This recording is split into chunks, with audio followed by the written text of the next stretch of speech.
നല്ല പരല് കറി, മുളകിട്ട പുഴമീൻ കറി. ഗ്രേവി കുറച്ചിട്ടേക്കട്ടെ.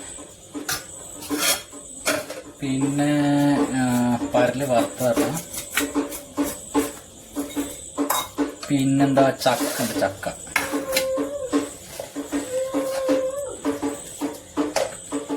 ചക്കരിശ്ശേരി ഉണ്ട്.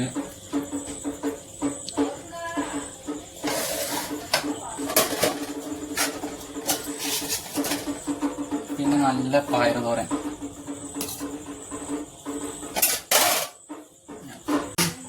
പിന്നെ നല്ല ചക്കരിശ്ശേരി ഉണ്ട്. പിന്നെ പയറുതോരൻ ഉണ്ട്. പിന്നെ മീൻ വറുത്തുണ്ട്, പുഴമീൻ വറുത്തുണ്ട്. അപ്പൊ നമ്മളിത് കൂട്ടി പൊടി കുടിക്കാൻ പോകും.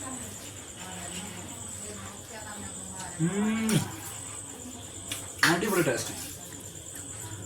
നല്ല പുഴമീൻ വറുത്തുണ്ട്. ഒരു രക്ഷയില്ല, അടിപൊളിയാണ്.